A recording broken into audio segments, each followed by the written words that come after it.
There are few things as synonymous with nostalgia than the steam locomotive. That being said, many national railway operators only did away with steam between the year of our Lord 2024 and the 1970s. The Netherlands wasn't one of those countries.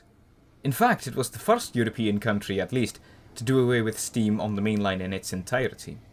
As a result, steam locomotives are a distant memory for those old enough to remember them anyway. Luckily, there are a few preserved railways which can offer the authentic NS steam experience. No, wait. That's not a Dutch steam locomotive at all. What's the story there? On January 7th, 1958, the final NS steam haul train ran from Geldermalsen to the Railway Museum in Utrecht. Political pressure ensured that few locomotives, almost seemingly randomly picked, were to be preserved, whilst everything else which could recall the days of NS steam was to be done away with. Or, well, the overwhelming majority of things. Turntables, depots, carriages, water towers, and of course the locos themselves.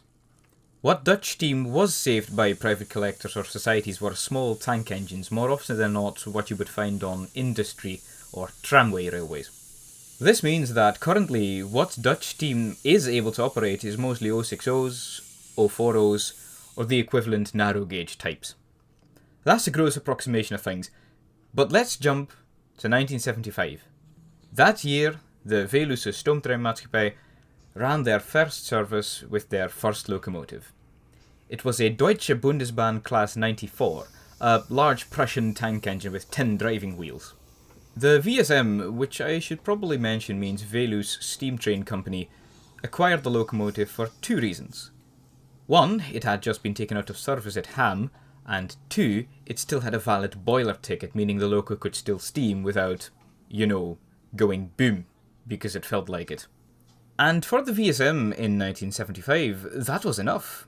DB dropped the dead locomotive off in the Netherlands, told them, yeah, whatever man, and after the necessary checks, the VSM could run their own steam train over their preserved route. In very early 1976, though, it was all over. They found cracks in the boiler. The 97 couldn't be efficiently overhauled, and so she was scrapped. It was a good thing that the loco didn't explode any sooner, not only because, less dead people is good, but also because in 76, DB was commencing the major withdrawal of their remaining steam fleet. A private collector got their hands on a DB Class 23, which I have covered in a previous video and for which I will make a card appear on screen now, and donated it to the VSM, which themselves would then also get their hands on a DB Class 80, an 060 shunter. One party, however, didn't like this one bit. A party which watched on in horror as they were anticipating having to be confronted with a smattering of private railways on what was formerly their turf. Oh yeah, that private party? That was the NS. To keep their nightmare from becoming a reality, NS organised a meeting between two individuals who were completely separate from one another, looking to purchase big German steam locomotives for themselves. When the two collectors realised they shared their love for steam, and they agreed that they were actually already too late to save NS steam, as by this point the nationalised operator hadn't run steam trains for the better part of 20 years, they joined forces. What came out of this partnership was the SSN, Stoomstichting Nederland, or Steam Foundation of the Netherlands. Although initially more focused on nautical steam, they quickly found their niche running private charters on the Dutch National Rail network, hauling charter trains with their then just two German steam locomotives.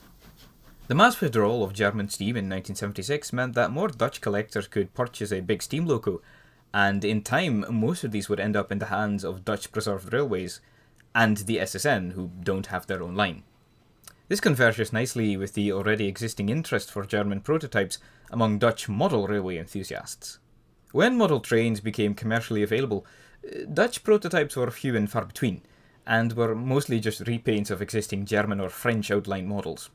The other fruit was Hornby or other British outline models, but those were, even then, quite exotic for Dutch tastes.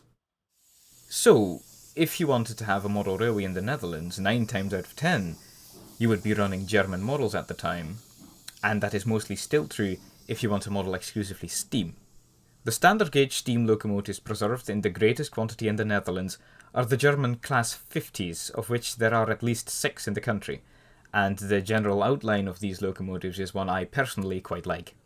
The ones running on the VSM, who have a total of 5, are mainline certified as they have to use the national network at one end of their line. Dutch steam might be a rarity, and none of it is realistically capable of running specials on the main line. So perhaps it is a good thing that the Germans invaded. Yes, that is how I'm going to phrase that.